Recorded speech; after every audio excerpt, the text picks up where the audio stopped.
It's week 14 in the year of stitches, and this week I'm going to be showing you how to do a bullion stitch. Now, a bullion stitch is a variation on a French knot, but it's a bit like a French knot but harder. So if you haven't yet mastered your French knots, I wouldn't yet attempt a bullion stitch. However, if you're comfortable with French knots, then this is the perfect stitch to try. For a bullion stitch, I'm going to start off by just doing it with 3 strands.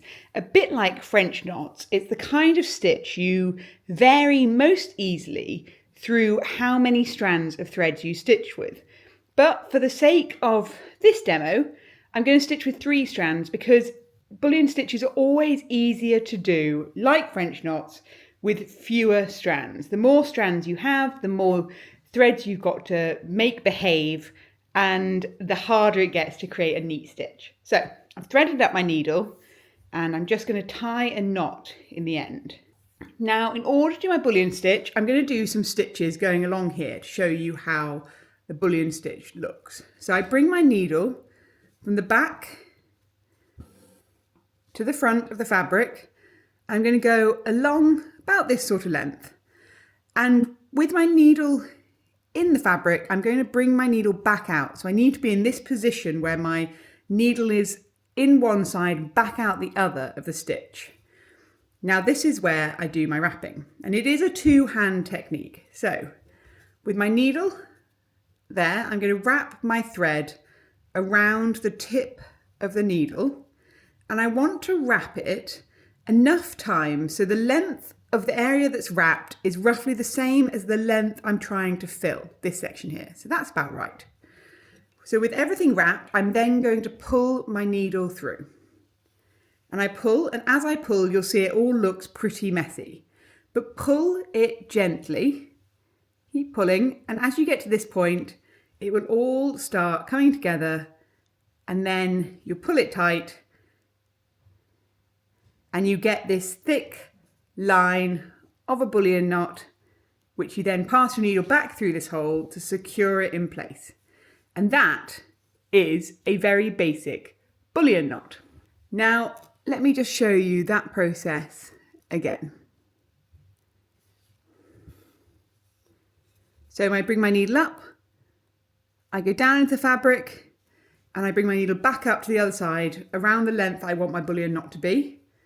With my needle still in the fabric, I wrap my thread around the tip of the needle, and I wrap it enough times that I'm creating a wrapping of roughly the same length there. If it's too short, then I'll end up having little bits of thread on either side of my bullion knot. If it's too long, then it won't sit flat on the fabric. So then I pull my needle all the way through. Holding that knot down is one of the easiest ways to hold it down with your thumb. And as you get to this point, go slowly and just position it into place. So you get your knot like this, back down through the fabric. Okay, I'm going to go again. So we bring our needle up, we go along, back out the other side, and then from here I'm going to wrap the thread around the tip of the needle.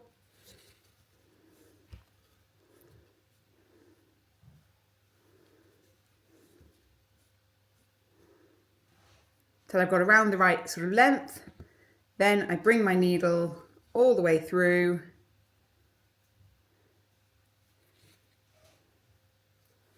and go back down. So there's no quicker way, like I usually show you, of doing a bullion knot. You know, this is the method.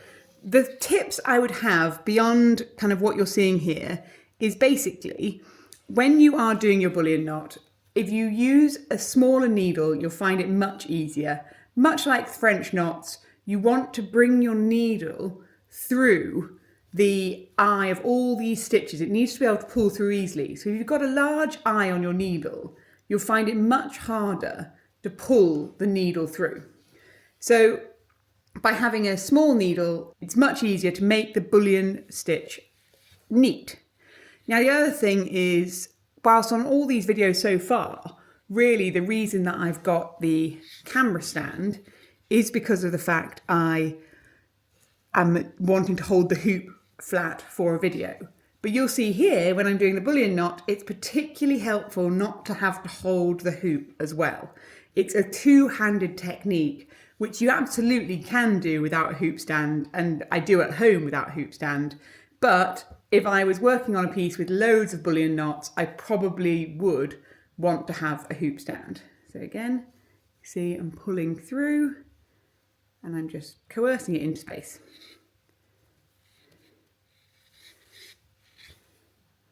I'm going to put in one more here, and then what I'm just going to do is show you what happens if I do a really thick bullion knot.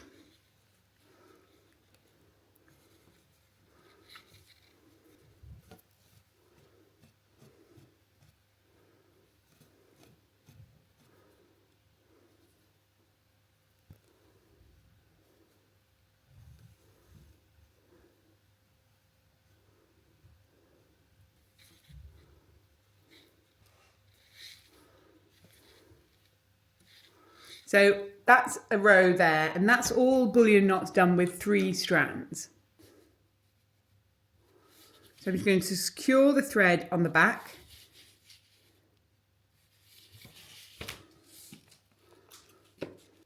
And now I'm going to do a bullion knot with 6 strands. So let me just separate my threads and I'll thread up my needle.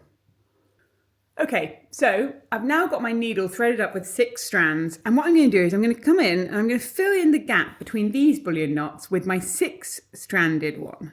So just to show you the difference. So my olive green is going to be my 6-stranded bullion knot.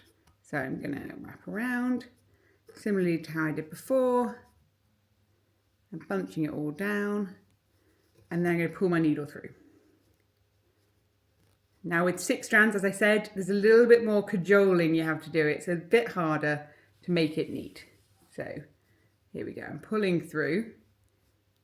And you see it's a bit messy here with all my 6 strands, so it just takes a little bit at the end of just being careful to get them all sort of side by side.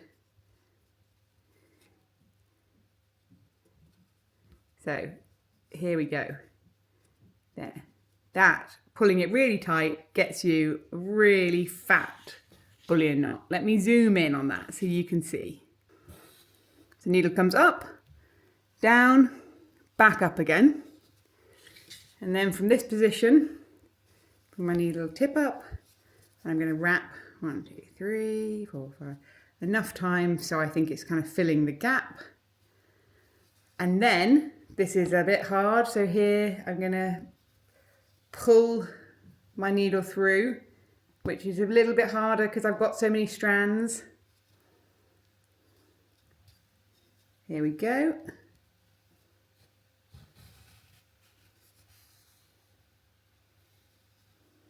There we go. So I'm pulling, and as I get to this stage, I just pull tight. I've got my thick bullion knot on the surface. In it goes. And I'll go again.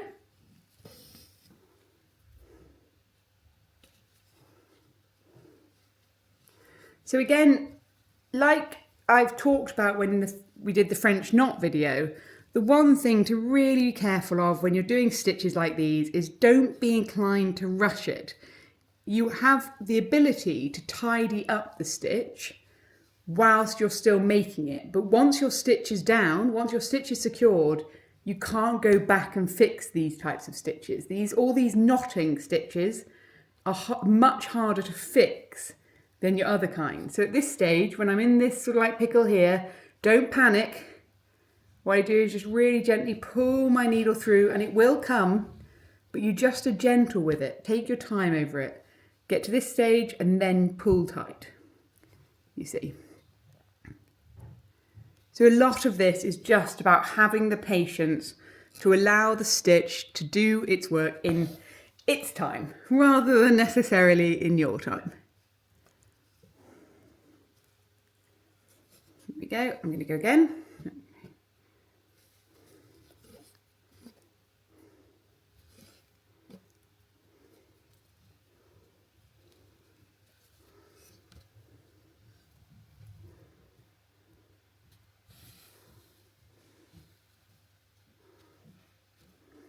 Go. So that one, Bit of a mess there at the end, so now just neaten it up, pull it tight, in it goes.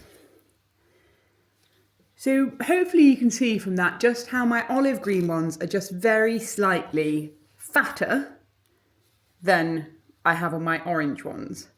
Now from the side, the profile is more pronounced. They obviously look a lot fuller when you look at them side on.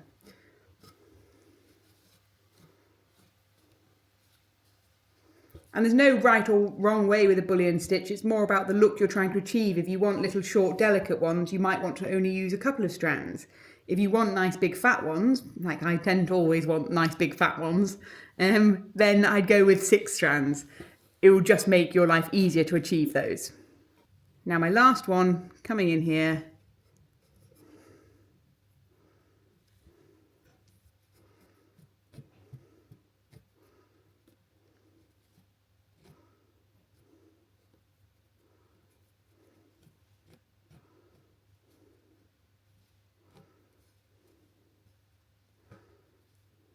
Pull my needle all the way through.